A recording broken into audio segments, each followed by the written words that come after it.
Bonjour à tous, donc je vous fais une vidéo comme promis à mon retour de vacances. Donc j'ai laissé mes orchidées 15 jours toutes seules et donc je voulais vous faire un petit retour par rapport aux pertes que j'ai eues, sachant qu'ils n'ont pas du tout été arrosés pendant 15 jours. Donc le premier qui a souffert, donc j'ai eu deux orchidées qui ont beaucoup souffert.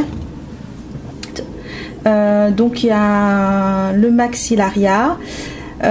Comme vous pouvez voir, il y a un bulbe qui est devenu tout noir. Voilà, donc je sais pas du tout c'est dû à quoi. Alors pourtant lui je l'avais mis donc dans le pot. J'avais pris un petit pot de yaourt que j'avais rempli d'eau, que j'avais mis un peu d'eau au fond et j'avais placé comme ça. Donc normalement il y avait de l'eau qui pouvait monter et il était quand même en atmosphère humide. Alors est-ce que justement c'est l'excès d'humidité qui a fait que le bulbe est devenu noir, marron, bah, je sais pas, ou peut-être c'est son cycle de vie normal. J'ai aussi le bout de la plante ici qui est devenu marron. Donc voilà, je sais pas du tout ce qui lui est arrivé. Donc si vous voulez, on peut regarder ensemble les racines. Je suis pas très douce. Donc lui je l'ai mis dans de la sphène. Bon ben on a quand même quelques racines depuis que je l'ai eu qui se sont développées. Je pense que c'est l'excès d'eau. Alors là c'est mouillé parce que j'ai arrosé hein, en revenant. Ouais, je pense, vous voyez, c'est l'excès d'eau. J'ai dû mettre trop d'eau. Voilà. C'est pour ça que je dis toujours une orchidée craint pas le manque d'eau, mais toujours l'excès d'eau. Donc voilà, il n'y a plus aucune racine. Il n'y a plus aucune racine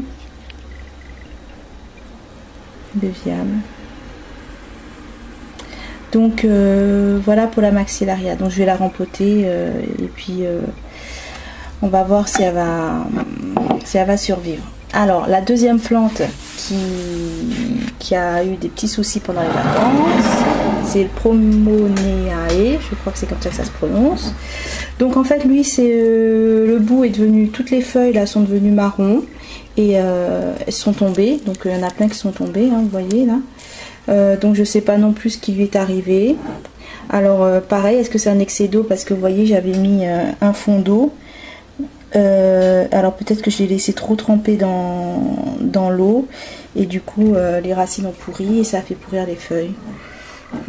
Donc en gros vous voyez les deux orchidées qui ont plus souffert, c'est plutôt lié à un excès d'eau parce que j'ai voulu prendre trop de précautions. Donc comme je vous dis, il vaut mieux toujours un manque d'eau pour les orchidées qu'un excès d'eau, parce qu'un excès d'eau c'est vraiment fatal. Donc bon ben je vais l'arroser, je vais enlever l'eau en dessous et puis on va voir comment il évolue. Voilà pour les mauvaises nouvelles. Pour les bonnes nouvelles, donc nous avons la floraison.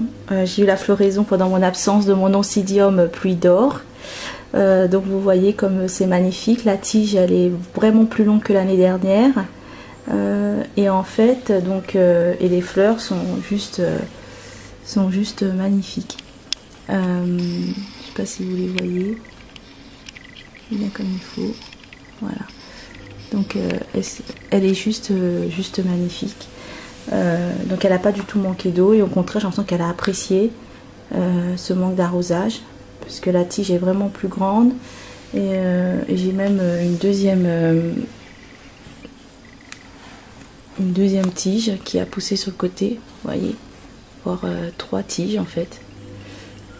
Voilà. Donc voilà pour la bonne nouvelle de ces vacances.